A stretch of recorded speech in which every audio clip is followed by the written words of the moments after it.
Армысыздар қазақ елі, мен Дінасылова Айжан Бағдатқызы, Мұнайлы ауданы Басқұдық селосы номер 9 мектептің тарих пәнінің мұғалімімін.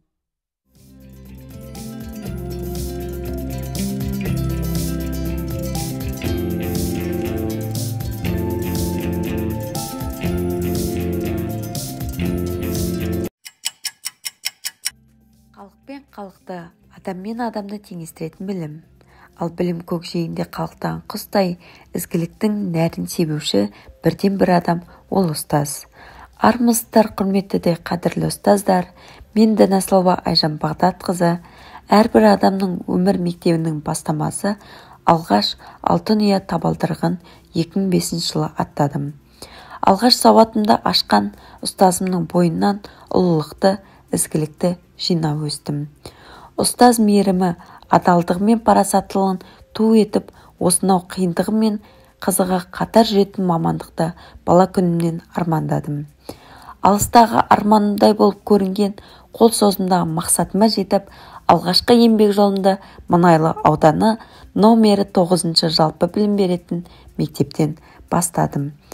Бойдағы ілімді келешек ұрпақтың санасы мен ойына адалынан құйып, ақылды азамат пен азаматша тәрбиелеу басты міндетім.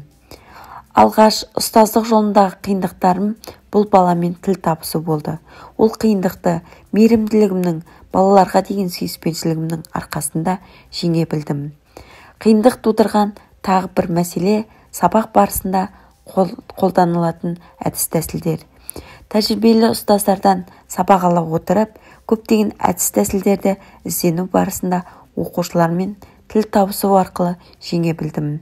Ұстаздық ету жолында қиындықтар мен қатар қызықты сәттер өте көп.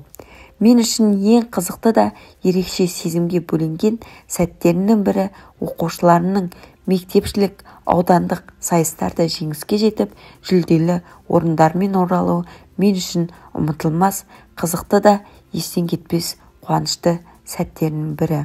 Мен Қапарова Салима, 7 сынып оқушысы боламын. Айжан апайдың тәжірибелігінің арқасында аудандық кезеңге жүлделі орынға ие болдым. Қазіргі уақытта тарих бағытында өзімнің білімімді шыңдап жүрмін. Осындай мүмкіндіктерді беретін мұғаліме алғысым шексіз. Болашақта тәжірибесі мол ұстаз, оқушылардың сүйікті мұғалімі бола алатыныма сенімім мол. Мен Советова Сабина, 7 сынып оқушысы боламын. Мектептен басқа да пәндерді оқумен тарих пәнін оқуда ерекше ұнайтын еді. Айжан апайдың сабағына қатысу арқылы өзімнің Қазақстан тарихқа деген қызығушылығым арта бастады. Сонымен қатар мектепшілік олимпиада қорытындысы бойынша үздік шығып, аудандық жарысқа жолдама алдым. Арада өткен 3 жылдың ішінде мектеп өмірі мен қоғамдық жұмыстарға белсене араласып, мектептегі тәжірибелі ұстаздардың кеңес алып, алдыма келген оқушылармен жұмыс жасап, мақсаттарының біріне жетіп келемін. Адамның адамшылығы жақсы ұстаздан деп Ұлы Абай айтқандай, мұғалімнің тәрбиесі мен өнегесі оқушының болашақ азығы. Дінасылова Айжан Бағдатқызы, номері 9 жалпы білім беретін орта мектептің тарих пәні мұғалімі. Жас маман, өмірден үйренері көп, үйрене жүріп, оқушыларға үйретері көп. Мінекей, өзінің жас болса да, жастығына қарамастан, сабағын қызығушылықпен өтетін, өте жақсы, болашағынан көп үміт күтетін әріптестеріміздің бірі. Сондықтан, болашақта үйрене жүріп, көп деген жетістіктерге және жеңіске жетеді деп ойлаймын. Жақсы ұстазға кезігіп, тәлім-тәрбие алған шәкірт өмір майданында мойымай күресіп, болашақ жолдарында бағытынан таймасы анық.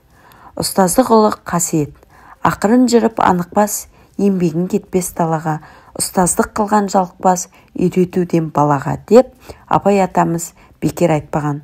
Ұстаздық бұл өмірдегі ең жақсы, ең адал, ең жауапты, қиыншылығымен қатар жүретін мамандықтардың бірі.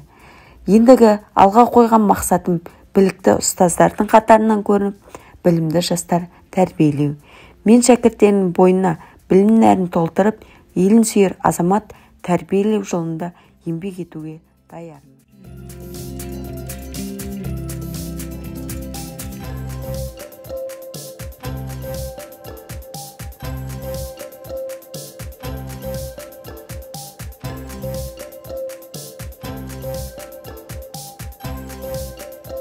мектебіміздегі тарихшы жас маман Айжан Бағдатқызының тұлғалық даму жолындағы көрсеткен жетістіктері мақтауға лайықты. Білім беруде нәтижеге жету оңай емес, бірақ ойы озық, қиялы ұшқыр Айжан алдағы уақытта да мол жетістікке жететініне сенім білдіремін.